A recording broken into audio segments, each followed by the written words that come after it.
தூரமா இருந்த ஒரு காட்டுல நிறைய பறவைகள் வாழ்ந்து வந்தாங்க. அவங்க ஒருத்தர் மேல ஒருத்தர் அன்பாவும் ஒருத்தருக்கு ஒருத்தர் உதவி செஞ்சுக்கிட்டு ரொம்ப சந்தோஷமா இருந்தாங்க. அந்த காட்டுல உள்ள பறவைங்க உடம்புக்கு எந்த நோய் வந்தாலும் பருந்து சிஸ்டர் கிட்ட தான் போவாங்க. அந்த பருந்து சிஸ்டரும் அந்தந்த நோய்க்கு தேவையான மூலிகைகளையும் மருந்துகளையும் பறவைங்களுக்கு கொடுத்து அந்த நோயை சரியாக்கிடும். அதுக்காக பதிலுக்கு ரொம்ப அதிகமா எதுவும் பருந்து சிஸ்டர் எதிர்பார்க்காது. பழங்கள் இல்லைன்னா ஏதோ கொஞ்சம் தானியங்கள் இப்படி எது கொடுத்தாலும் வாங்கிக்கும். ரொம்ப ஏழை பறவைங்களா இருந்தா எதுவும் வாங்காம கூட வைத்தியம் பார்த்து அனுப்பிவிடும். அதே காட்டுல கோரிக்காகவும் தான் பையன் ஜக்குவோட வாழ்ந்து வந்துச்சு.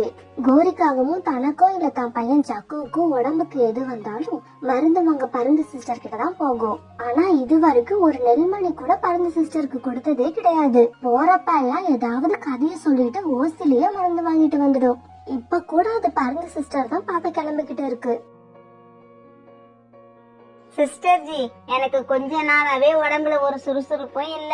எப்பவும் உடம்பு டயர்டாவே இருக்கு. எதனால இப்படி இருக்கு? வயசு அதிகமாகிட்டே போகுதுல்ல, அப்படிதான் இருக்கும். இத கேட்கவா நான் வீட்ல இருந்து உங்ககிட்ட வந்தேன். சிஸ்டர் ஜி, ஒரு டாக்டர் மாதிரி பேசுங்க. எனக்கு இப்ப எந்த மாதிரி மருந்து வேணும்னா அந்த மருந்து ராத்திரி சாப்பிட்டுட்டு படுத்தா காலையில எந்திரிக்கிறப்ப என் உடம்பு 16 வயது பொண்ணு மாதிரி சுறுசுறுப்பா இருக்கணும். அது சரி, சுறுசுறுப்பா இருக்க மருந்து வேணும்னு கேக்குற. ஆனா வெறுங்கைய வீசிக்கிட்டு வந்திருக்க. நான் என்ன உங்ககிட்ட இதுதான் வேணும்னு கட் அண்ட் ரைட்டா என்னைக்காவது கேட்டிருக்கனா? இருந்தா பழங்களை கொடுப்பாங்க, இல்லன்னா கையில கிடைக்கிற தானியங்களை கொடுப்பாங்க. நீ அத கூட எடுத்துக்கிட்டு வரலன்னா எப்படி? சிஸ்டர் ஜி, இந்த மூலிகை எல்லாம் மண்ணுல விளையறது தானே? பணம் கொடுத்து வாங்கிட்டு வர மாதிரி பேசுறீங்க. நீங்க உங்களுக்காக உணவு தேட போற அதே நேரத்துலதான் நானும் உங்களுக்காக போய் அலைஞ்சு திரிஞ்சு இந்த மூலிகைகளை கொண்டு வரேன். அப்ப எனக்கான உணவை இந்த மூலிகைகளை வாங்கிட்டு போறவங்க தானே கொடுக்கணும். சிஸ்டர் ஜி, உங்க பேச்சுல லாஜிக் எல்லாம் நல்லா தான் இருக்கு. ஆனா மெர்சினஸ் தான் மிஸ் ஆகுது. கோரி, ஏன் வளவளன்னு பேசிக்கிட்டே இருக்க? பழங்கள் இல்ல தானியங்கள், இந்த ரெண்டுல ஏதாவது ஒன்ன கொண்டு வந்து கொடுத்துட்டு மருந்த வாங்கிட்டு போ. அது இல்லாம உனக்கு எந்த மருந்தும் கொடுக்க முடியாது. நீ வெளியே போகலாம். பருந்து சிஸ்டர் இப்படி சொன்ன உடனே கோரிக்கு ரொம்ப அவமானமா போயிடுச்சு. உடனே அங்க இருந்து வெளியில வந்து ஒரு மரத்துல உட்கார்ந்தது. இந்த சிஸ்டருக்கு எவ்வளவு தைரியம் தான் என்ன வெளியில போன்னு சொல்லிருக்கோம். ஏன்டா இப்படி சொன்னோம்னு நினைச்சு இந்த சிஸ்டர் காலம் பூரா வருத்தப்படுற மாதிரி ஏதாவது செய்யணும். என்ன செய்யலாம்? இப்படி யோசிச்ச கோரி மனசுல வழக்கம் போல ஒரு கெட்ட ஐடியா உண்டாச்சு. ஆஹா, அருமையான ஐடியா. இப்படி செஞ்சாதான் காட்டுல உள்ள எல்லா பறவைகளும் சேர்ந்து அந்த பருந்து சிஸ்டர் அடிச்சே கொள்ளுவாங்க. இப்பவே போய் என் தோழி மண்டோதரிய பாக்குறேன். அப்பதான் நான் நினைச்சதை சாதிக்க முடியும். இப்படி நினைச்ச கோரி தன்னோட தோழி மண்டோதரிய பார்க்க பாந்து போச்சு. மண்டோதரி ஒரு டாக்டர் கிட்ட உதவியாளரா வேலை பார்த்துக்கிட்டு இருந்தது. மண்டோதரி, என்னக்கா விஷயம் இப்படி திடீர்னு வந்து நிக்கிற? எனக்கு காய்ச்சலுக்கு கொடுக்கற மூலிகை மாதிரியே இருக்கிற விஷ மூலிகை வேணும். ஆமா, இந்த மூலிகை எதுக்கு உனக்கு? கோரி பருந்து சிஸ்டர் வீட்டுல அவமானப்பட்ட கதைய தெளிவா மண்டோதரி கிட்ட சொல்லுச்சு. இப்ப இந்த விஷ மூலிகை எதுக்கு கேக்குற? அந்த பருந்து சிஸ்டரை கொல்ல போறியா? இல்ல, இத வேற மாதிரி உபயோகப்படுத்த போறேன். கோரியக்கா, என்கிட்ட நிறைய விஷமுள்ள மூலிகை இல்ல, கொஞ்சமா விஷமுள்ள மூலிகை தான் இருக்கு. ஆனா இதையும் நிறைய சாப்பிட்டா செத்துருவாங்க. இத நான் தாரேன். ஒரு கால் ஏதாவது எசகு பிசகா நடந்து நீ மாட்டிக்கிட்டீனா என்னையும் மாட்டி விட்டுறாத. இப்படி சொல்லிட்டு மண்டோதரி கொஞ்சம் மூலிகைகளை கொண்டு வந்து கொடுத்தது. அத வாங்கிட்டு வந்த கோரி பருந்து சிஸ்டர் வெளியே போற சமயமா பார்த்து உள்ள போய் காய்ச்சலுக்கு வச்சிருந்த மூலிகை டப்பாக்குள்ள இந்த விஷ மூலிகைய போட்டுட்டு உடனே வெளியே பறந்து போயிடுச்சு. சிச்சி, நானும் பாக்குறேன், ஏன் காலையில இருந்து சோர்ந்து போய் உட்கார்ந்துருக்க? இப்படி கேட்ட சோனா சிச்சுவை தொட்டு பார்க்க அவனுக்கு காய்ச்சல் இருக்கிறது தெரிஞ்சது. அடடா, உடம்பு ரொம்ப சுடுதே. இப்படி சொன்ன சோனா சிச்சுவை தூக்கிக்கிட்டு பருந்து சிஸ்டர் கிட்ட போச்சு. நேத்து நைட்டு நீ என்ன சாப்பிட்ட? கொஞ்சமா கொய்யா பழம் சாப்பிட்டேன், அவ்வளவுதான். சோனா, இது சாதாரணமா சீசன் மாறுறப்ப வர காய்ச்சல் தான். இப்ப இந்த மூலிகையை கொஞ்சம் கொடு. காய்ச்சல் நிக்கலன்னா ராத்திரி இன்னொரு வேலையும் கொடு. பருந்து சிஸ்டர், என்கிட்ட கொஞ்சம் தானியங்கள் தான் இருந்தது, இத வச்சுக்குங்க. போதும் போதும், ஏதாவது சாப்பிட கிடைச்சா போதும். பிறகு மூலிகையை எடுத்துக்கிட்டு சோனாவும் சிச்சுவும் வீட்டுக்கு வந்தாங்க. வீட்டுக்கு வந்த சோனா கொஞ்சமா அந்த மூலிகையை சிச்சுக்கு கொடுத்தா. அத சாப்பிட்ட கொஞ்ச நேரம் கழிச்சு, அம்மா எனக்கு உடம்பெல்லாம் என்னமோ செய்யுதுமா. சிச்சு, காய்ச்சல் இருந்தா உடம்பு அப்படிதான் இருக்கும், பேசாம கண்ணை மூடிக்கிட்டு தூங்கு. அம்மா அம்மா எனக்கு வயிறெல்லாம் எரியுதுமா, ரொம்பவும் வலிக்குது, என்னால தாங்க முடியல. இப்படி சொல்லிக்கிட்டே இருந்த சிச்சு அப்படியே மயக்கமாயிட்டான். இத பார்த்த சோனாவுக்கு ஒரு நிமிஷம் இதயமே நின்ன மாதிரி ஆயிடுச்சு. உடனே மீதி இருந்த மூலிகையை எடுத்துக்கிட்டு வேகமா பறந்து சிஸ்டர் வீட்டுக்கு போச்சு. இதையெல்லாம் ஒரு மரத்துல உட்கார்ந்து கோரிக்காவன் பாத்துக்கிட்டே இருந்தது. நான் நினைச்சது மாதிரி எல்லாம் நடக்குது. இப்ப நம்ம மெடிக்கல் ஆபீசர் அழைச்சிக்கிட்டு வந்தா இந்த பருந்து சிஸ்டரோட சாப்டர் என்னையோட க்ளோஸ் ஆயிடும். இப்படி யோசிச்ச கோரி மெடிக்கல் ஆபீசர் கிட்ட போச்சு. சார், பருந்து சிஸ்டர் தவறான மருந்து கொடுத்ததால ஒரு குழந்தை உயிருக்கு போராடிக்கிட்டு இருக்கு. சீக்கிரம் அதை வந்து விசாரிச்சு அவங்களுக்கு என்ன தண்டனை கொடுக்கணுமோ அதை கொடுங்க. இது கேட்ட மெடிக்கல் ஆபீசரும் கோரி கூட பறந்து போனாரு. பருந்து சிஸ்டர், என்ன மூலிகை கொடுத்தீங்க? அதை சாப்பிட்ட உடனே என் பையன் மயங்கி விழுந்துட்டான். அந்த மூலிகையை பார்த்த பருந்து சிஸ்டர், ஐயோ, இது விஷ மூலிகையாச்சே. காய்ச்சலுக்கு வச்சு இந்த மூலிகையில இது எப்படி வந்தது? பருந்து சிஸ்டர், ஏதாவது பண்ணுங்க, என் சிச்சு அங்க உயிருக்கு போராடிக்கிட்டு இருக்கான். உடனே விஷத்தை முறிக்கிறதுக்கான மூலிகையை எடுத்துக்கிட்டு பருந்து சிஸ்டர் சோனா குருவியோட போச்சு. போன உடனே கொண்டு போன மூலிகையை சிச்சுவுக்கு கொடுத்தாங்க. சிஸ்டர், என் சிச்சுவுக்கு எதுவும் ஆகாதுல்ல, நீங்க இவ்வளவு அலட்சியமா இருப்பீங்கன்னு நான் நினைச்சு கூட பாக்கல. சோனா, இதுல ஏன் தப்பு எதுவும் இல்ல. நான் காய்ச்சலுக்காக வச்சிருந்த மூலிகையில இந்த விஷ மூலிகை எப்படி வந்துச்சுன்னே தெரியல. இப்ப சிச்சு கண் விழிச்சு அவங்க அம்மாவை பார்த்தான். அம்மா அம்மா. சிச்சு, என் உயிரை, நீ எப்படிடா இருக்க இப்ப? அம்மா, நான் நல்லாயிட்டேன், வயிற்று வலி எல்லாம் இப்ப இல்ல. சிஸ்டர், இந்த விஷ மூலிகை எப்படிதான் வந்தது உங்ககிட்ட? அதுதான் சோனா, எனக்கும் தெரியல. நேத்து காலையில கூட இந்த காய்ச்சலுக்கான மூலிகையை புறாவுக்கு கொடுத்தேன். அப்பெல்லாம் இந்த விஷ மூலிகை அதுல இல்ல. அதுக்கப்புறம் தான் இதுல யாரோ அதை கலந்துருக்காங்க. அதுக்கப்புறம் அங்க யார் யார் வந்தாங்க? பருந்து சிஸ்டர் கோரி வந்து மருந்து கேட்டது, இவங்க கொடுக்க மறுத்தது எல்லாத்தையும் சொன்னாங்க. அப்ப இது கண்டிப்பா கோரியோட வேலைதான், அதுல சந்தேகமே வேண்டாம். இவங்க இப்படி பேசிக்கிட்டு இருக்கும் போதே மெடிக்கல் ஆபீசரும் கோரியும் அங்க வந்தாங்க. சிஸ்டர், என்ன நடக்குது இங்க? சார், என்னோட கிளினிக்ல காய்ச்சலுக்கு கொடுக்கிற மூலிகை கூட யாரோ விஷ மூலிகையை கலந்துருக்காங்க. அது சாப்பிட்டதால இந்த குழந்தை மயக்கமாயிடுச்சு. மறுபடியும் நான் வேற மூலிகை கொடுத்து அதை குணப்படுத்திட்டேன். இருந்தாலும் இந்த குழந்தை இறந்திருந்தா உங்களால அந்த குழந்தை உயிரை திருப்பி கொடுக்க முடியுமா? மூலிகையை தவறா கொடுத்த குற்றத்துக்காக உங்களை சஸ்பெண்ட் செய்யறோம். சார், இதுல ஏன் தப்பு எதுவும் இல்ல. இதை யாரோ வேணும்னே செஞ்சிருக்காங்க. இப்ப நீங்க சொன்னதை நிரூபிச்சு காட்டிட்டீங்கன்னா சஸ்பெண்ட் ஆர்டரை வாபஸ் வாங்கிப்போம். அது வரைக்கும் நீங்க கிளினிக் உள்ள போய் யாருக்கும் மருந்து கொடுக்க கூடாது. இதை கேட்ட கோரிக்கு ரொம்ப சந்தோஷம். பருந்து சிஸ்டர், நேத்து எப்படி என்ன வெளியே போன்னு சொல்லி அவமானப்படுத்தின, ஒரே நாள்ல உன்னையே அந்த கிளினிக்கை விட்டு வெளியே அனுப்பின பாத்தியா? அதுதான் கோரி. பருந்து சிஸ்டருக்கு இப்படி ஆன உடனே எல்லா பறவைகளும் ஒன்னா சேர்ந்து ஒரு இடத்துல கூடி பேசினாங்க. காய்ச்சலுக்கான மூலிகை கூட விஷ மூலிகை கலந்தது கோரிதான்னு நாம நிரூபிக்கிற வரைக்கும் என்னால கிளினிக்குள்ள போக முடியாது. கோரிதான் விஷ மூலிகையை கலந்துச்சுன்னு நிரூபிக்க நம்ம கிட்ட எந்த ஆதாரமும் இல்ல. எல்லாரும் யோசிங்க, ஏதாவது வழி கண்டிப்பா இருக்கும். எல்லாரும் அமைதியா கொஞ்ச நேரம் யோசிச்சாங்க. சிஸ்டர், நான் கேக்குற மூலிகையை மட்டும் எனக்கு கொஞ்சம் கொடுங்க, உங்க மேல எந்த தப்பும் இல்லைன்னு நான் நிரூபிக்கிறேன். இப்ப சோனா கேட்ட மூலிகைய பருந்து சிஸ்டர் போய் பறிச்சுக்கிட்டு வந்து கொடுத்துச்சு. அத வாங்கிட்டு சோனா புறா கிட்ட போய் காதுல என்னமோ சொல்லி அந்த மூலிகையும் கொடுத்துச்சு. இப்ப புறா ஒரு சின்ன பாத்திரத்துல சோனா கொடுத்த மூலிகைய போட்டு கிச்சடி செஞ்சு எடுத்துக்கிட்டு பறந்து போச்சு. கோரி ஒரு மரத்துல உட்கார்ந்து இருக்கிறத பார்த்த உடனே பக்கத்துல போய் உட்கார்ந்துச்சு. என்ன புறா, கிச்சடி வாசம் மூக்க தொலைக்குது. இன்னைக்கு காலையில எங்க மாமா வீட்டுக்கு போனப்ப எனக்கு கிச்சடி செஞ்சு கொடுத்தாங்க. வயிறு நிறைய சாப்பிட்டேன். அது பத்தாதுன்னு ஒரு பாத்திரத்துல வேற எடுத்து கொடுத்துட்டாங்க. இத என்ன பண்றதுன்னு தெரியல. உண்மையிலே உனக்கு வேண்டாமா? அப்பனா என்கிட்ட கொடுத்துறான். தாராளமா எடுத்துக்க. புறா அந்த கிச்சடிய கோரி கிட்ட கொடுத்துட்டு பறந்து போக கோரி அதை ஆசையா சாப்பிட்டுச்சு. பருந்து சிஸ்டர் கூட எல்லா பறவைகளும் பேசிக்கிட்டு இருக்க திடீர்னு அங்க கோரிக்காக வந்து விழுந்து கத்த ஆரம்பிச்சது. சிஸ்டர் சிஸ்டர், எனக்கு வயிற்று வலி ரொம்ப அதிகமா இருக்கு. நான் செத்துருவேன் போல இருக்கு. தயவு செய்து என்ன காப்பாத்துங்க, தயவு செய்து என்ன காப்பாத்துங்க. கோரியக்கா, உன்னை இப்ப யாரும் காப்பாத்த முடியாது. ஏன்னா பருந்து சிஸ்டர் கிளினிக்ல அந்த விஷ மூலிகை எப்படி வந்துச்சுன்னு கண்டுபிடிச்சு அந்த மெடிக்கல் ஆபீசர் கிட்ட சொன்னாதான் பருந்து சிஸ்டர் கிளினிக்குள்ளேயே போக முடியும். ஐயோ, அந்த மெடிக்கல் ஆபீசரை யாராவது போய் அழைச்சிட்டு வாங்களே. நான் எல்லா உண்மையும் அவர்கிட்ட சொல்லிடுறேன்.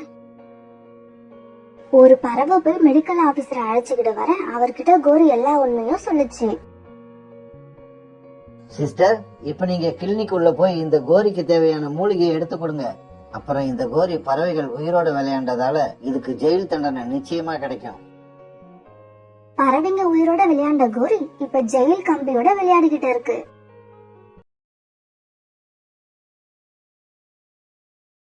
நகரத்துல இருந்து ரொம்பவும் தூரமா இருந்த ஒரு காட்டுல சோனா குருவி தன்னுடைய கணவர் ராணா குருவி அப்புறம் தன்னோட ஒரே பையன் கொக்கு இவங்க கூட வாழ்ந்து வந்தது. அதே காட்டுல காலுக்காகவும் கோரிக்காகவும் வர்ணம் பூசுற வேலை பார்த்துக்கிட்டு இருந்தாங்க. ஆனா காலுக்காகவும் கோரிக்காகவும் பணத்துக்கு ஆசைப்பட்டு விலை குறைவான வர்ணத்தை வாங்கி பறவைங்களோட வீட்டுக்கு வர்ணம் பூசுவாங்க. அந்த வர்ணமோ ஒரு மழைக்கு கூட தாங்காது. இதனால காலுக்காகவும் கோரிக்காகவும் இவங்க 2 பேரோட பேரும் அந்த காட்டுல ரொம்பவும் கெட்டு போயிருந்தது. காலு, கோரி, நீங்க 2 பேரும் அடிக்கிற வர்ணம் ஒரு மழைக்கு கூட தாங்க மாட்டாங்குது. அப்படியே கரைஞ்சி ஓடிடுது. ஆமா காலு, உனக்கும் மனைவி கோரிக்கும் எப்படி வர்ணம் பூசுறதுன்னே தெரியல. நீங்க எல்லாம் எதுக்கு வர்ணம் பூசுற வேலை பாக்குறீங்க? காலு, சாரா சொன்னது ரொம்பவும் சரி. நீங்க பேசாம வேற வேலை பார்க்கலாம். நமக்கு எந்த வேலை வரலையோ அதை விட்டுட்டு வேற வேலையை தெரிக்கிறது தான் நல்லது. ஆமா ஆமா, இந்த வருஷம் நாங்க கூட இவங்க கிட்ட கொடுத்து வர்ணம் பூச சொல்ல போறது இல்ல. வேற யாராவது நல்ல ஆளா தேடணும். பறவைகள் எல்லாமே இப்படி பேசுனதால காலுக்காகவும் கோரிக்காகவும் தங்களோட வீட்டுக்கு பறந்து போனாங்க. கோரி, பறவைகள் எல்லாரும் இப்படி முடிவு எடுத்ததை பார்த்தா எனக்கு ரொம்ப கவலையா இருக்கு. என்ன பண்றதுன்னே தெரியல. காலுஜி, நாம பூசின வர்ணத்துல இந்த பறவைகள் அப்படி என்னதான் குறை கண்டாங்களோ. கோரி, நாம வீடுகளுக்கு அடிக்கிற வர்ணங்கள் ரொம்பவும் மட்டமான வர்ணங்கள். அப்புறம் பொதுவா வர்ணங்களை ஒரு தடவை அடிச்சா பத்தாது, குறைச்சலா 2 தடவையாவது அடிக்கணும். ஆனா நாம வர்ணங்கள் செலவாயிடும்னு ஒரு தடவையோட நிப்பாட்டிக்கிறோம். ஏன் காலுஜி, நாம இப்படி பண்ணனா என்ன பண்ணலாம்னு முதல்ல சொல்லு. அத பண்ணலாமா வேண்டாமான்னு நான் அப்புறம் சொல்றேன். காலுஜி, நாம வர்ணம் பூசுறத விட்டுட்டு வேலைக்கு பறவைகளை வச்சு வர்ணம் பூசுவோம். ஏன் கோரி, வேலைக்கு வர்ற பறவைகளுக்கு நாம சம்பளம் கொடுக்க வேண்டாம்? அதுவும் இல்லாம நாம தான் அந்த பறவைகளை வேலைக்கு வச்சிருக்கோம்னு தெரிஞ்சா யாருமே கூப்பிட மாட்டாங்க. காலுஜி, என்னோட ஐடியாவை முழுசா கேளுங்க. வேலைக்கு வர்ற பறவைகளுக்கு பாதி சம்பளத்தை மட்டும் கொடுப்போம். மீதி பாதி சம்பளத்தை வச்சு தரமான வர்ணம் வாங்கி பூசுவோம். நமக்கு நல்ல பேரும் கிடைக்கும், நம்மளோட பிசினஸும் டெவலப் ஆகும். எப்படி என்னோட ஐடியா? கோரி, உனக்கு என்ன மூளை குழம்பி போச்சா? பாதி சம்பளத்துக்கு யார் வந்து வேலை பாப்பா? வந்து வேலை பாக்குற பறவைகள் முழு சம்பளத்தையும் தானே கேட்பாங்க. பாதி சம்பளத்தை இப்ப வாங்கிக்கிங்க, மீதி சம்பளத்தை நாங்களே சேர்த்து வச்சிருக்கோம். ஒரு வருஷத்துல உங்க சம்பளம் எவ்வளவு சேர்ந்திருக்கோ அதே மாதிரி இன்னொரு பங்கு பணத்தை நாங்களும் போட்டு உங்களுக்கு மரத்தாலான வீடு ஒண்ணு வாங்கி கொடுப்போம்னு சொல்லி அவங்களுக்கு நம்பிக்கையும் மனசுல ஆசையையும் உண்டாக்குவோம்.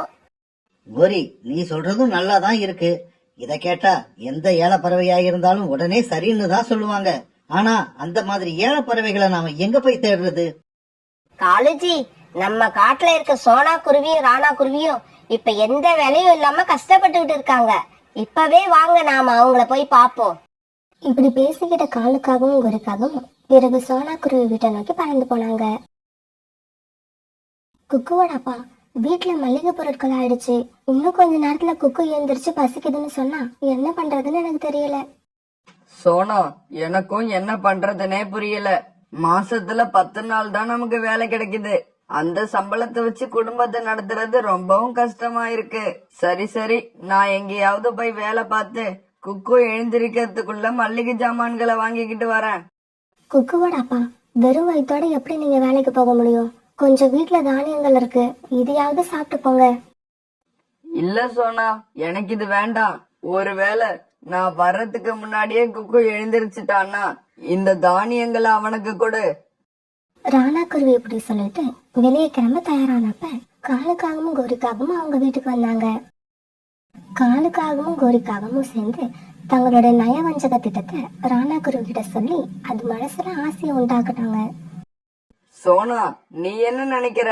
இந்த காகங்கள் சொல்ற யோசனை எனக்கு நல்லதா படுது. கேக்குறதுக்கு நல்லாதான் இருக்கு குக்குவோட அப்பா. இருந்தாலும் 1 வருஷம் முடிஞ்சதுக்கு அப்புறம் இவங்க வீடு வாங்கி கொடுப்பாங்கன்னு என்ன நிச்சயம்? என்ன சொன்னா இப்படி கேட்டுட்ட? நாங்களும் இதே காட்டுல தான் இருக்க போறோம், நீங்களும் இதே காட்டுல தான் இருக்க போறீங்க. வீடு வாங்கி கொடுக்கலன்னா நீங்க எங்களை சும்மா விட்டுருவீங்களா? நீ ஏன் கோரி அவங்கள வலுக்கட்டாயப்படுத்துற? அவங்களுக்கு இஷ்டம் இல்லைன்னா விட்டுரு.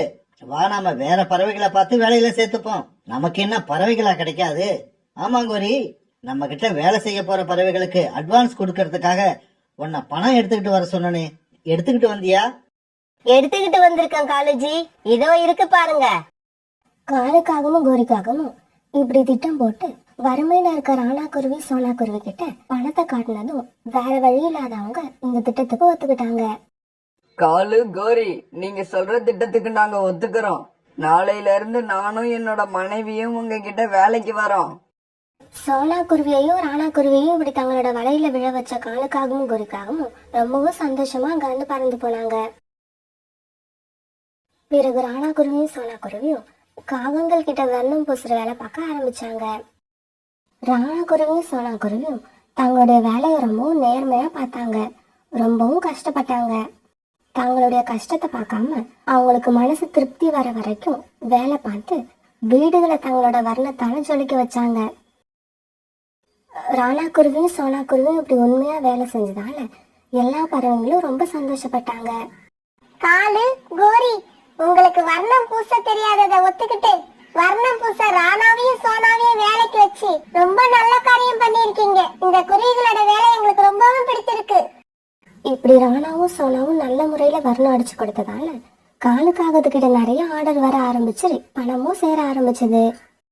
ஆரம்பத்துல சாதாரண வீட்டுல இருந்த காலுக்காகவும் கோரிக்காகவும் இப்ப எல்லா வசதிகளும் உள்ள பெரிய வீட்டை விலைக்கு வாங்கினாங்க. அவங்களோட லைஃப் ஸ்டைலே இப்ப மாறி போயிடுச்சு. காகங்கள் எவ்வளவு சம்பாதிச்சாலும் உயிரை கொடுத்து உழைக்கிற ராணா குருவிக்கும் சோனா குருவிக்கும் பாதி சம்பளத்தை தான் கொடுத்தாங்க. குக்குவோட அப்பா, நம்மளோட வீடு இப்ப ரொம்பவும் மோசமான நிலைமையில இருக்கு. மழைக்காலம் வந்தா இந்த வீடு கண்டிப்பா இடிஞ்சு விழுந்துரும். கவலைப்படாத சோனா, நாம காகங்கள் கிட்ட வேலைக்கு சேர்ந்து 9 மாசம் ஆயிடுச்சு. 1 வருஷம் முடியறதுக்கு இன்னும் 3 மாசங்கள் தான் பாக்கி இருக்கு. அந்த 3 மாசமும் முடிஞ்சிருச்சுன்னா நமக்கு கிடைக்க போற புது வீட்டுல நாம நிம்மதியா வாழலாம். 1 வருஷம் கழிச்சு நமக்கு ஒரு நல்ல மரத்தாலான வீடு கிடைக்க போகுதுங்கிற நம்பிக்கையில இந்த அப்பாவி குருவிங்க வாழ்க்கையை நடத்திக்கிட்டு இருந்தாங்க. நாட்கள் போனதே தெரியல. கண்ணை மூடி கண்ணை திறக்கிறதுக்குள்ள 3 மாசம் ஆயிடுச்சு. அன்னைக்கு சீக்கிரமாவே வேலையை முடிச்ச ராணா குருவியும் சோனா குருவியும் சம்பளம் வாங்கறதுக்காக காகங்களுடைய வீட்டுக்கு போனாங்க. காலு எப்போதும் போல ஒரு நாள் சம்பளத்தை மட்டும் இவங்க கிட்ட கொடுத்தது. காலு, நாங்க வேலைக்கு சேர்ந்து இன்னையோட 1 வருஷம் முடியுது. நீங்க எங்களுக்கு வாங்கி தரதா சொன்ன புது வீட்டை எப்ப வாங்கி கொடுக்க போறீங்க? அந்த வீட்டை கொஞ்சம் சீக்கிரமா வாங்கி கொடுத்தா நல்லா இருக்கும். ஏன்னா எங்க வீடு இப்ப ரொம்பவும் மோசமான நிலைமையில இருக்கு. ராணா, உன்கிட்ட அப்படி சொன்னது என்னவோ உண்மைதான். ஆனா பாரு, இப்ப பிசினஸ் ரொம்பவும் டல்லா போய்கிட்டு இருக்கு. அதனால இப்ப வீடு வாங்கி கொடுக்கறது கொஞ்சம் கஷ்டம்தான். நீங்க என்ன பண்ணுங்க, இன்னும் 1 வருஷம் இதே மாதிரி வேலை பாருங்க. வீடு வாங்கறத பத்தி அதுக்கப்புறம் யோசிப்போம். என்னது, இன்னும் 1 வருஷம் இதே மாதிரி வேலை பாக்குறதா? அது எங்களால முடியாது. எங்க கிட்ட சொன்ன மாதிரி முதல்ல வீடு வாங்கி கொடுங்க. நீங்க சொன்ன வார்த்தையில நாங்க ரொம்ப நம்பிக்கை வச்சிருக்கோம். சோனா, நாங்க என்ன வீடு வாங்கி கொடுக்க முடியாதுன்னு நான் சொன்னோம்? இப்ப வாங்கி கொடுக்க முடியாதுன்னு தான் சொல்றோம். ரொம்ப டென்ஷன் ஆகாம வீட்டுக்கு போங்க. நாளைக்கு காலையில வந்து எப்போதும் போல வேலையை பாருங்க. அதே மாதிரி இன்னொரு வருஷமும் சீக்கிரமா ஓடிடும். அப்புறம் என்ன, உங்களுக்கு புது வீடு தான். கோரி, எங்களோட பொறுமைக்கும் ஒரு எல்லை இருக்கு. இன்னும் ஒரு வாரத்துக்குள்ள நீங்க எங்களுக்கு வீடு வாங்கி தரலன்னா நாங்க பருந்து மகாராஜா கிட்ட போவோம். என்ன ராணா, சுத்த விவரங்கெட்ட பறவையா இருக்கே. ஆமா, நீங்க இப்படி எங்க கிட்ட பாதி சம்பளம் வாங்கிக்கிட்டு வேலை பார்த்தா உங்களுக்கு வீடு வாங்கி தரோம்னு நாங்க என்ன உங்ககிட்ட அக்ரிமெண்டா போட்டிருக்கோம்? இல்ல நாங்க கையெழுத்து போட்டு கொடுத்த பத்திரம் ஏதாவது உங்ககிட்ட இருக்கா? சபாஷ் காலுஜி, சபாஷ். அருமையான கேள்வி கேட்டீங்க. இங்க பாரு சோனா, இப்படி எந்த ஆதாரமும் இல்லாம பருந்து அரசர்கிட்ட நீங்க போய் நின்னீங்கன்னா பருந்தரசர் உங்களுக்கு தான் அபராதம் போடுவாரு. இதை கேட்ட ராணா குருவியும் சோனா குருவியும் மனசளவுல ரொம்பவும் சோர்ந்து போயிட்டாங்க. இங்க பாருங்க, நாங்க ஏழைங்க தான், இருந்தாலும் உங்களுக்காக இந்த ஒரு வருஷம் உண்மையா உழைச்சிருக்கோம். எங்களோட ஒவ்வொரு வேர்வை துளிக்கும் நீங்க பதில் சொல்லிதான் ஆகணும். நீங்க கேக்குற கேள்விக்கே நாங்க பதில் சொல்ல போறதில்ல. இதுல உங்களோட வேர்வை துளிகளுக்கா நாங்க பதில் சொல்ல போறோம்? காலன்னா கோரி அக்கா, எங்களுடைய பாவத்தை கொட்டிக்காதீங்க. நீங்க நல்லாவே இருக்க மாட்டீங்க. ஆமா சோனா, நீ சொல்றது உண்மைதான். ஒரு வாரமாவே என்னோட முகம் நல்லா இல்லதான். அதனாலதான் நாளைக்கு பியூட்டி பார்லர் போகலான்னு இருக்கேன். இப்படி சொன்ன காகங்கள் 2 பேரும் வீட்டுக்குள்ள போய் கதவை சாத்திக்கிட்டாங்க. ஒரு வருஷமா இருந்த நம்பிக்கை வீண் போனதால மனசுடைஞ்சு போன ராணா குருவியும் சோனா குருவியும் அழுதுகிட்டே தங்களுடைய வீடுகளுக்கு வந்தாங்க. இந்த சமயத்துலதான் வேலைக்காக வெளிநாடு போயிருந்த புறாவும் ரிட்டாக்கிட்டையும் ராணாவையும் சோனாவையும் பார்க்க அவங்க வீட்டுக்கு வந்தாங்க. ராணா குருவியும் சோனா குருவியும் அழுதுகிட்டு இருந்த பார்த்து புறாவும் ரிட்டாக்கிலையும் என்ன விஷயம்னு விசாரிக்க சோனா குருவி நடந்த எல்லா கதையும் அவங்களுக்கு சொல்லுச்சு. ராணா, என்னதான் இருந்தாலும் அந்த காகங்களை பத்தி நல்லா தெரிஞ்ச நீங்க அவங்க பேச்ச நம்புறது ரொம்பவும் தப்பு. இல்ல புறாண்ணா, அந்த நேரத்துல நாங்க இருந்த நிலைமையில யார் இருந்தாலும் அதுதான் செஞ்சிருப்பாங்க. அது சரி சோனா, காகங்கள் கிட்ட இருந்து உங்களோட சம்பளத்தை வாங்க என்ன பண்ணலாம்னு இருக்கீங்க? அத பத்தி இன்னும் நான் யோசிக்கல. ஆனா இதுக்கப்புறம் அந்த காகங்கள் கிட்ட வேலைக்கு போக கூடாதுன்னு முடிவு பண்ணிட்டோம். சோனா, உங்க முடிவு ரொம்ப நல்ல முடிவு. இதுக்கப்புறம் உங்க முன்னேற்றத்தை யாராலையும் தடுக்க முடியாது. முதல்ல இந்த பணத்தை பிடிங்க. நீங்க செய்ய போற முதல் வேலைக்கான அட்வான்ஸ் இது. நான் சம்பாதிச்சு கொண்டு வந்த பணத்துல ஒரு புது வீடு ஒண்ணு கட்ட போறேன். அதுக்கு நீங்க தான் வர்ணம் பூச போறீங்க. இப்படியே சில நாட்கள் நகர்ந்துச்சு. சோனா குருவியும் ராணா குருவியும் தனியா வேலை செய்யறது தெரிஞ்சுக்கிட்ட பறவைகள் எல்லாருமே வர்ணம் பூசறதுக்காக இவங்க கிட்டதான் வந்தாங்க. காகங்கள் கிட்ட இப்ப யாருமே போறதில்ல. ராணா குருவியும் சோனா குருவியும் இப்ப எல்லாம் ரொம்ப சந்தோஷமா வேலை பார்த்தாங்க. ஏன்னா காலுக்காகத்துக்கிட்ட இவங்க வாங்கின சம்பளம் மாதிரி இப்ப பல மடங்கு அதிகமா சம்பாரிச்சாங்க. இப்ப இவங்க ரொம்ப நாள் ஆசைப்பட்ட மாதிரி ஒரு புது வீடை விலைக்கு வாங்கினாங்க. அந்த வீட்டுல தான் பையன் குக்குவோட ரொம்பவும் சந்தோஷமா வாழ்ந்தாங்க. ஆனா அதே சமயம் காலுக்காகவும் குருக்காகவும் இந்த குருவிங்க மேல ரொம்பவும் கோபத்துல இருந்தாங்க. ஏன்னா இப்ப காகங்களுக்கு வருமானமே இல்லாம ரொம்பவும் கஷ்டப்பட்டாங்க. காலுஜி, இதே நிலைமை நீடிச்சா நாம இந்த வீட்டை எல்லாம் வித்துட்டு மறுபடியும் ஏதாவது ஒரு மரத்துல போய் கூடு கட்டி வாழ வேண்டியதுதான். கவலைப்படாத கோரி, நான் அப்படி ஒரு நிலைமையை வரவிட மாட்டேன். அதுக்கு முன்னாடி நம்மளை இந்த நிலைமைக்கு கொண்டு வந்த அந்த ராணா குருவியையும் சோனா குருவியையும் நாம பழி வாங்கியே தீரணும். காலுஜி, நம்ம கிட்ட உள்ள விலையுயர்ந்த வர்ணங்களை எல்லாம் சோனா குருவி வீட்டுல போய் ராத்திரி வச்சுட்டு காலையில நம்ம வீட்டுல இருந்த வர்ணங்களை எல்லாம் திருட்டு போன மாதிரி ஒரு நாடகம் போடுவோம். விஷயம் பருந்து மகாராஜா கிட்ட போச்சுன்னா கண்டிப்பா இந்த குருவிகளுக்கு சிறை தண்டனை கிடைக்கும். அதுக்கப்புறம் இந்த தொழில நமக்கு போட்டியே இருக்காது. அருமையான யோசனை கோரி. இந்த திட்டத்தை நாம இன்னைக்கு ராத்திரியே செயல்படுத்துவோம். காகங்கள் பேசிக்கிட்டபடியே ராத்திரி நிறைய வர்ணங்களை எடுத்துக்கிட்டு வந்து யாருக்கும் தெரியாம சோனா குருவி வீட்டுல வச்சுட்டு போனாங்க. மறுநாள் பொழுது விடிஞ்சிச்சு. பறவைகளே, எல்லாரும் கேட்டுக்கோங்க. நாங்க வீட்டுல வச்சிருந்த விலையுயர்ந்த வர்ணங்களை எல்லாம் யாரோ திருடிக்கிட்டு போயிட்டாங்க. என்னது, வர்ணங்களை திருடிக்கிட்டு போயிட்டாங்களா? என்னால நம்பவே முடியல. அதுவும் இல்லாம ஆந்தை வீரர்கள் ராத்திரியில நம்ம காட்ட காவல் காக்க ஆரம்பிச்சதுக்கு அப்புறம் நம்ம காட்டுல திருட்டு போறதே இல்ல. அப்புறம் இந்த வர்ணங்களை போய் யார் திருட போறா? வேற யாரு செஞ்சிருக்க முடியும்? இந்த காட்டுல வர்ணம் பூசுற வேலைய நாங்களும் சோனா குருவியை மட்டும் தான் செய்யறோம். அப்படி இருக்கிறப்ப வர்ணங்களை சோனா குருவியை தவிர வேற யாரும் திருடி இருக்க முடியாது. ராணாவை பத்தியும் சோனாவை பத்தியும் எங்களுக்கு ரொம்ப நல்லா தெரியும். இந்த மாதிரி திருட்டு வேலையெல்லாம் அவங்க செஞ்சிருக்க மாட்டாங்க. புறா, தீர்ப்பு சொல்றதுக்கு நீ ஒன்னும் பருந்து மகாராஜா இல்ல. எங்களுக்கான நீதியை நாங்க பருந்து மகாராஜா கிட்ட கேட்டுக்கிறோம். பருந்து மகாராஜா காகங்கள் சொன்ன எல்லா விஷயத்தையும் கவனமா கேட்டாரு. ஆமா மகாராஜா, எங்க வீட்ல இருந்து காணா போன வர்ணங்கள் எல்லாம் சோனா குருவி வீட்ல தான் இருந்தது. இல்ல மகாராஜா, இந்த காகங்கள் 2 பேருமே பொய் சொல்றாங்க. நாங்க இவங்க வீட்ல இருந்து எந்த பொருளையும் திருடவே இல்ல. இவங்க எங்க மேல வீணா பழி சுமத்துறாங்க. உடனே பறந்து மகாராஜா ராத்திரி காட்ட காவல் காக்குற ஆந்த வீரர்களை அந்த இடத்துக்கு கூப்பிட்டாரு. என்ன வீரர்களே, நீங்க 2 பேரும் தானே இந்த காட்டை ராத்திரியில காவல் காக்குறீங்க? காகங்கள் வீட்டுல இருந்து வர்ணங்கள் காணாம போன அன்னைக்கு ராத்திரி என்ன நடந்ததுன்னு உங்களுக்கு தெரியுமா? மகாராஜா, அன்னைக்கு ராத்திரி இந்த காகங்கள் 2 பேரும் நிறைய வர்ணங்களை எடுத்துக்கிட்டு சோனா குருவி வீட்டு பக்கம் போனாங்க. திரும்ப வரும்போது இவங்க கிட்ட அந்த வர்ணங்கள் இல்ல. அதை எங்க வச்சுட்டு வந்தாங்கன்னு எங்களுக்கு தெரியாது.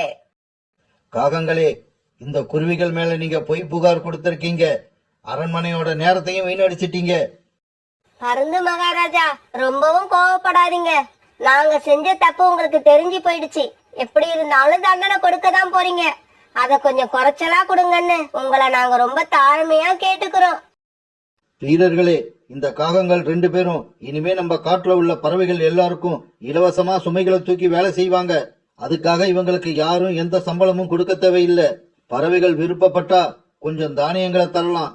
ஆனாலும் 3 தானியங்களுக்கு மேல யாரும் இவங்களுக்கு கொடுக்க கூடாது.